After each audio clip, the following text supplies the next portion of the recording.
friends, welcome to another week of tastiness. One thing that I love to do, particularly in the amazement of New York City, is gather all the exciting inspirations of cuisines. Today, I'm going to show you one of the simplest ways to create a super easy dinner.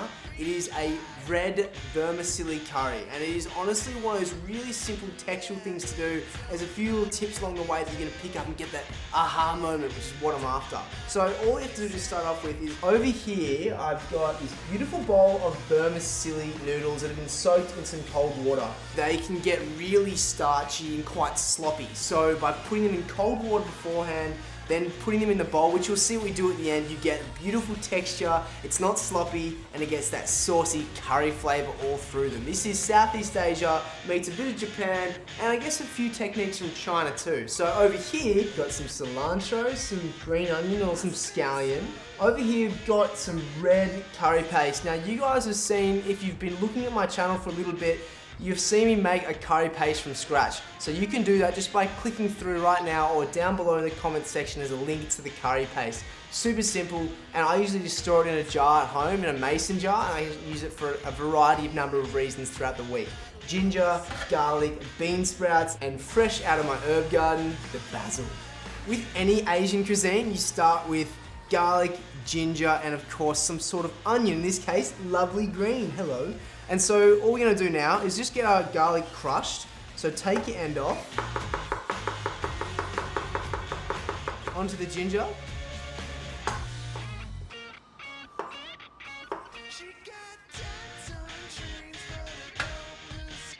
We got our lovely green onions. Look how beautiful they are.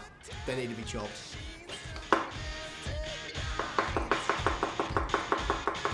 This is the smell of Asia, right here, the foundation for any cuisine. You can walk down the street, you're whacked in the face with this tastiness. When it comes to the actual sauce, you're gonna hit this with some olive oil on heat.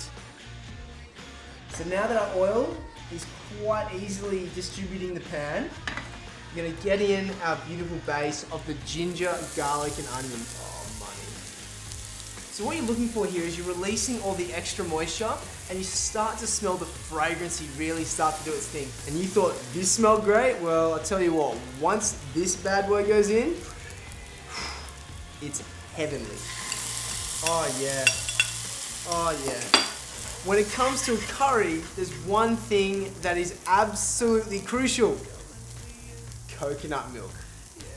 I can honestly drink this stuff. It is so good for you, nectar sweet, and it is beautifully rich. So as soon as this guy goes in, he's not only gonna thicken it up, it's also gonna add a beautiful layer of coating of fat to your mouth with every single slurp of tasty goodness.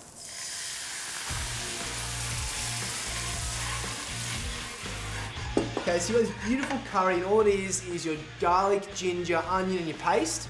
Added your coconut milk. You're gonna thin it out with some more stock. We've got some vegetable stock here.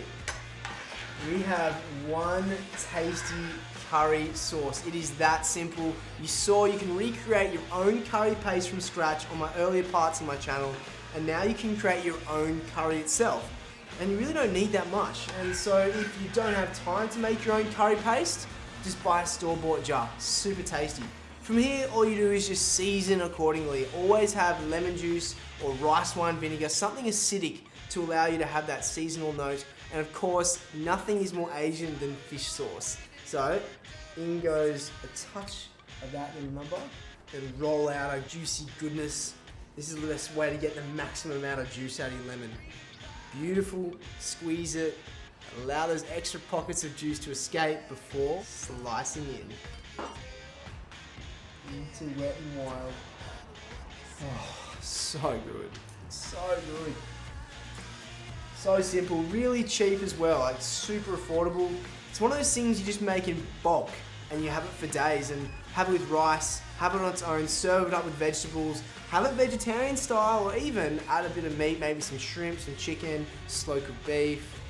The world is your tasty oyster. Alright my friends, remember at the start I told you to soak your vermicelli in some cold refreshing water. It is now time to submerge them in that oh so saucy goodness.